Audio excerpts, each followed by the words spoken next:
Good morning. This is Mark. I'm getting a lot of what the heck are you doing today? And today we are building canvases. And so part of the process is after the canvas is assembled, is we put gesso, which is an acrylic, on top of the canvas, and it seals the canvas and helps pull it tight and protects the canvas material from the acids that are in the pigments of the paint. So, you see these paintings and you go to the museums, and some of them are in really nice shape, and then some of them are really not in very good shape. And then a lot of times that's just basically because of how the canvas was prepped ahead of time. The paint is some of them, it has a lot of acid in it because, especially the old ones, the pigments are from natural sources, mined out of the ground or harvested from plants and that sort of thing. And so sometimes it has a lot of acid in there and will eat up the canvas, in 100, 200 years or so, something like that. But the gesso protects the canvas. So you can apply your paint, be it oil paint or acrylic,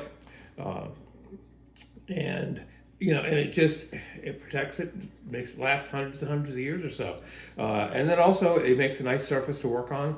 Sometimes you can paint on the canvas, and it's a lot of fun to paint on the canvas because it's got a nice consistent texture to it, and depending on the tooth of the canvas itself, you can get some nice effects with that. But sometimes you just don't want that. You want a nice smooth surface to paint on, and the gesso, you can do that, put it down, and you could even lightly sand it a little bit, so you just kind of take some of the edge off of it, some of the gloss off of it, and you get a really nice surface to paint on.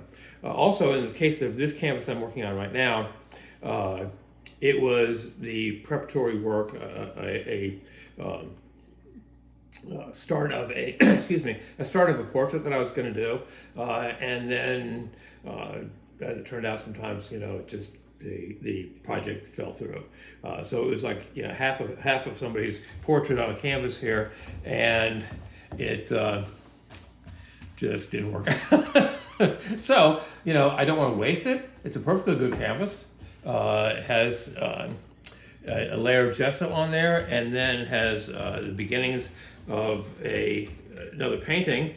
But I cleaned that painting up, and I can just reapply gesso to it. The gesso will stick, and just use it as a brand new canvas. So it saves me money, keeps this thing out of the landfills,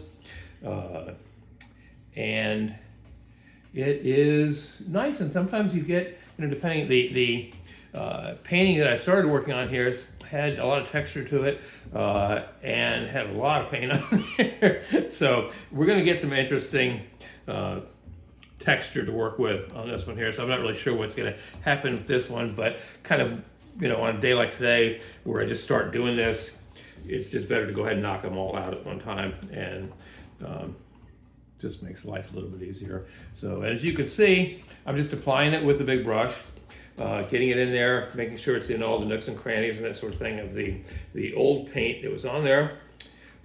And it will take, it actually dries pretty quickly, but I like to let it sit for 24, 48 hours or so, just to make sure that that it's fully cured and fully adhered to the surface that I'm putting it on.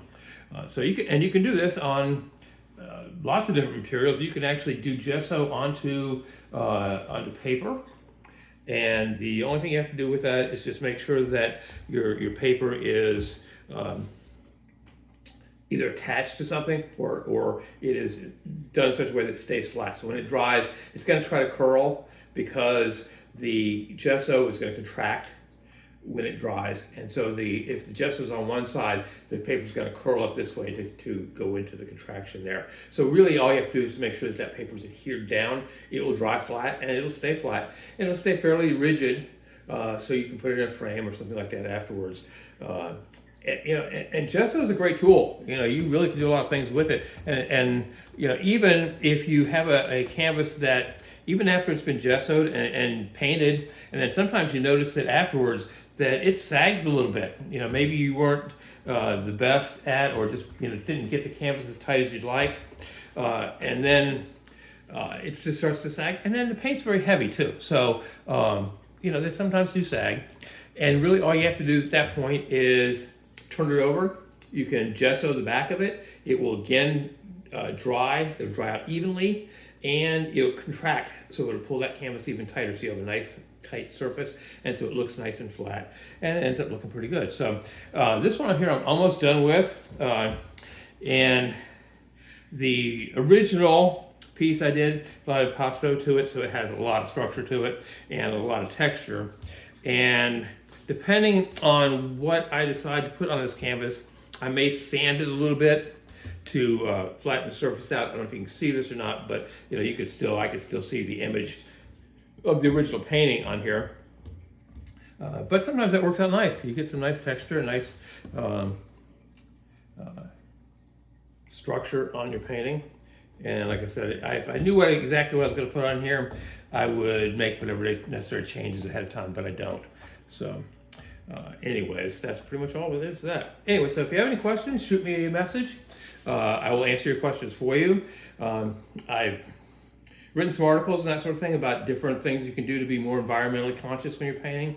There's a lot of toxic stuff here. The gesso here is not it's not toxic at all, so I'm not wearing a respirator or anything like that, and I don't need to. If I was just sanding this, yes, I would be wearing a respirator because I don't want the dust. And so I have to go right now because the Amazon truck's rolling up right out front here, and so I'm sure there's going to be somebody knocking at the door.